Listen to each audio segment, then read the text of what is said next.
stay there for a week or so. Not too many people went. It was at the very end of the season. And as you know, this being decoded, this is the binary code again, with a clear message: beware with the bearers of the false presence and the false promises. And false promises. Much pain, but still time. Believe there is still good out there, and we oppose deception. The conduit is closing.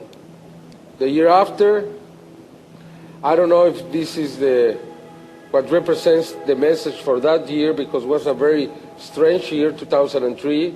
I don't know. But then in 2004, we had this. I explained is related to the long count calendar, to the Mayan calendar.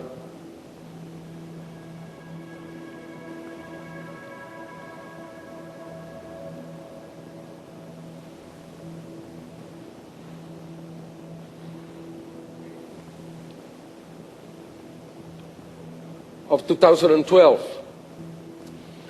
As we know, 2012 is the end of the Mayan calendar. Why? Because at that time the solar system is going to pass in front of the center of the galaxy. It's the closest we can be every 25,000 years. And we will be aligned with the Milky Way. Here we have,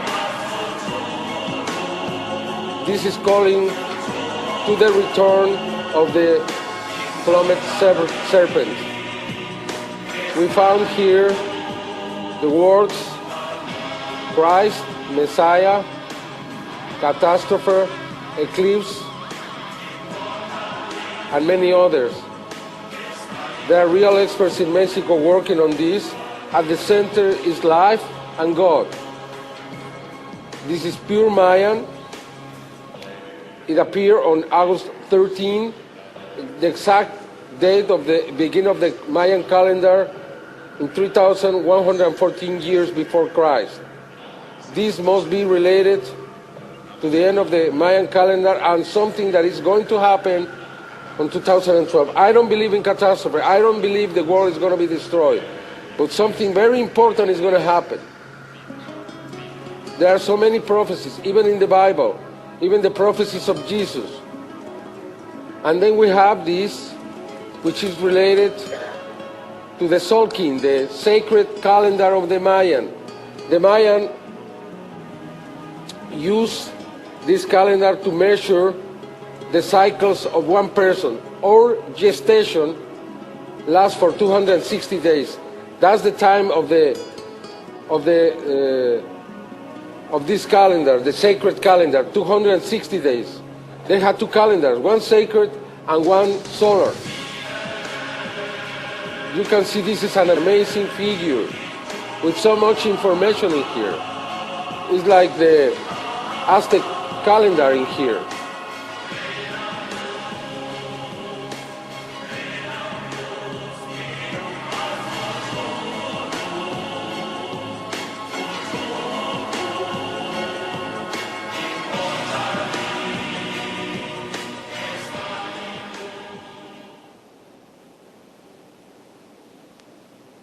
Now let me explain you this.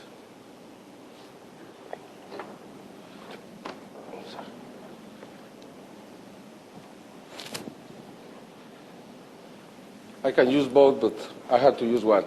Okay, here is this half circle is the number, the day zero. The day zero is when the Pleiades, the Sun, and the Earth are joined together. And that's the 20th of May. Here in the middle, we have an eclipse, an annular eclipse, a partial eclipse of the Sun. And this is going to happen exactly the 20th of May, 2012. And then we have the number 16 in here. 16 days later, after the eclipse, is going to be the transit of Venus in front of the Sun.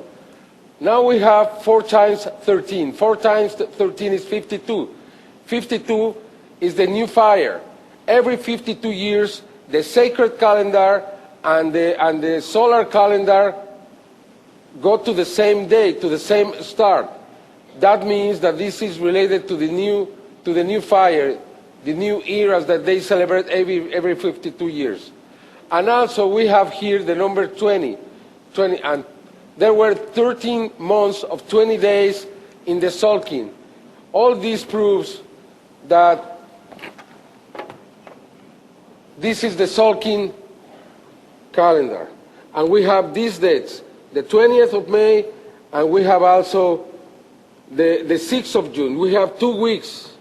I don't know what it means, but we have to remember, and again, as I said, this is more or less saying it's going to be the return of Quetzalcoatl, of Kukulkan, of the Messiah. Something important. I don't know if it's related because both of them are so close together. Both of them appear. And this is the eclipse of May the 20th, 2012. It's going to be seen here, United States and Mexico too. Also in half of the world.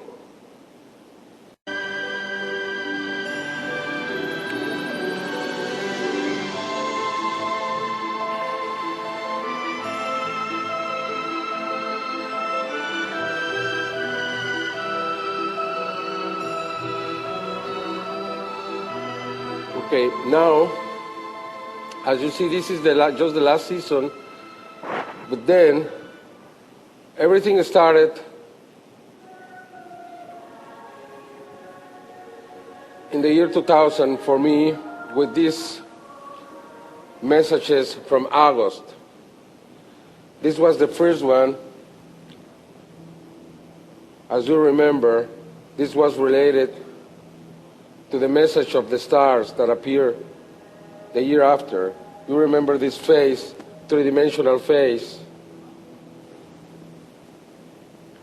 When you put a filter through this phase, you can see it's a real phase from a real being, because you can see the light and the shadow that the light creates, and this is real. 4 days later, in 2001, remember, it's the same place and the same dates of which happened the year before, the year 2000. This is the message to the stars. We have talked about this, what it means, the number system, the atoms of life, etc. The chemistry of the DNA, the size of the genome,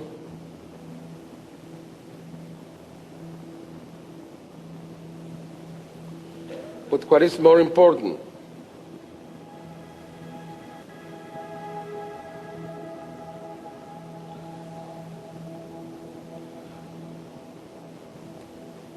and we have here at the end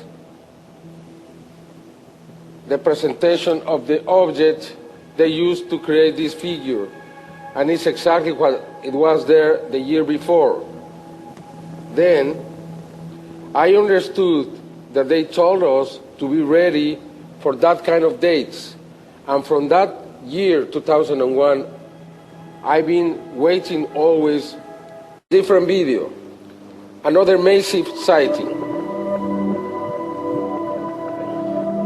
You can see the same color, the same size, every time. You can watch when these objects are very near each other, they hover. They are magnetic. When they get apart, they stand still. Somehow I believe this is a three-dimensional configuration. That very same day, Maria Montserrat, a housewife who is part of these Sky Watchers, got this video in a different area of the city.